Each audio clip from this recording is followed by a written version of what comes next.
Hello all, welcome to the 64-bit edition of the Security Tube Linux Assembly Expert course and certification. Now in this video, we will look at arithmetic operations. Now the E flags register, or really the R flags register, comes into picture when we look at arithmetic operations. I will discuss how the flags are used when we come to the appropriate instructions. Now the arithmetic instructions which we will look at include add with carry, subtract with borrow, increment and decrement.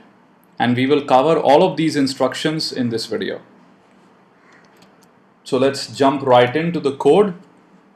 You should find the code downloadable with this video, and once you open it up, it's a simple file, right? And let me run you through this right now.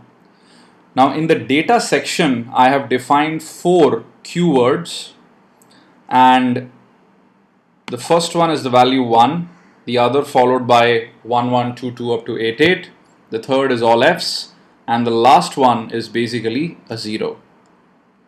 Now let's move up in here and let's look at the actual instructions. Now first I take you through register based additions, in which we store values in registers and add to them, and then do subtractions as well. After that we will look at memory based additions, followed by how to use the carry flag to add with carry and subtract with borrow. Finally, we will look at increment and decrement. So rather than run you through this static code file, I think it would be much more beneficial if we link this and used it with GDB to understand this program step by step. So let's do that.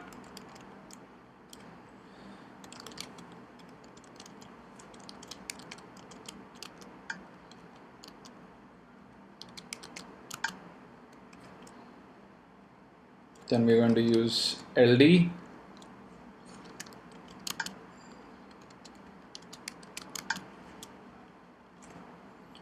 Of course, running the program is not going to give us anything because it is not interactive in any way. So let's invoke our best friend GDB and our newfound feature TUI. Set disassembly flavor to Intel, break at start, run. We hit the breakpoint. Let's set the layout to ASM. Let's also look at the registers. Okay, so now we are all set. Now the first instruction moves the value 1 inside RAX. Fair enough. Step I. There we go. RAX is the value 1. The next instruction, add RAX, 1, is going to add 1 to the value of RAX and store it there, which means 1 plus 1 is 2. Fair enough. Third instruction stores all F's inside RAX. Great. Now, this instruction is going to add 1 to RAX. But if you notice, RAX is really full, in the sense that's the maximum capacity. So adding 1 is going to go ahead and have a very interesting consequence. Let's do that. And if you notice, RAX becomes 0. It's simply because we added 1 and that 1 got carried over, and this is getting indicated in the CF, or the carry flag, right? So this is how the carry flag is set whenever we end up carrying over the value based on what happened in the addition, right? Other flags set as well. You can go ahead and look at the significance, but there isn't much to worry about from their perspective. Now in the next instruction, we are going to move 9 into RAX. There you go. After that, subtract the value 4 from RAX, which is 9 minus 4, which is 5. Now here we are going ahead and first fetching the Q word located at this address and storing it in RAX. So let's first look at the variables. So variables, and 60013C is really var1. So let's look at the value of var1. It's basically the value 1, so which means a step I would put 1 inside RAX. Fantastic. Now we are adding RAX to the value stored in the memory location with this address. 154 is really var4. So if you look at what's inside var4,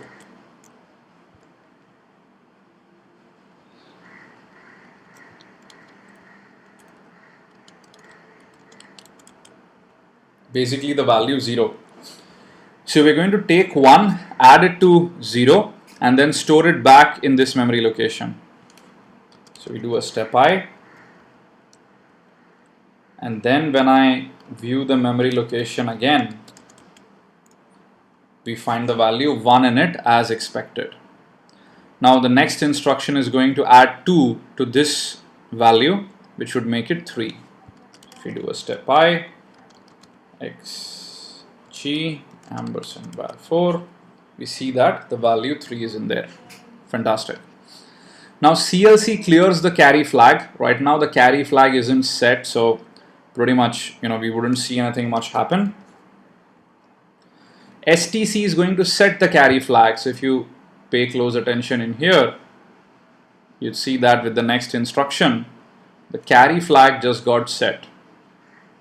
CMC ends up complementing it, which means it's going to unset it because the last instruction STC set the carry flag. Okay, so now we're going to move the value 0 inside RAX.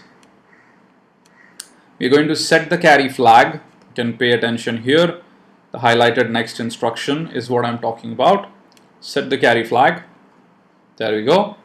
And then we have ADC, or add with carry RAX, 1. Now add with carry basically means RAX equals RAX plus 1 plus carry flag. Now if the carry flag is set, the value 1 is taken for it. If it is not set, 0 is taken for it. So this instruction really means RAX, which is 0, plus 1, which is of course 1, gets added to the value of the carry flag, which is 1, as it is set 1, which means 2, and it stores that value back into RAX. So the next instruction would store 2 inside RAX, just as we expected. Let's set the carry flag again, and now we are going to do an ADC RAX2, so which means the current value in RAX is already 2. We're going to add 2 to it. 2 plus 2, 4, plus the carry flag being set, which means plus 1, which makes it 5. There we go, 5 in there. Okay, now let's look at subtraction. And for that, let's move the value 10 first inside RAX. There you go. And all of what I'm saying is in hex, guys, right? Not decimal. Let's subtract 5 from 10, which would pretty much leave B remaining. Let's go ahead and set the carry flag. And now let's actually do a subtract with borrow. Now if the carry flag is set, then an additional 1 is subtracted. If the carry flag is not set, then basically it just defaults back to a regular subtract.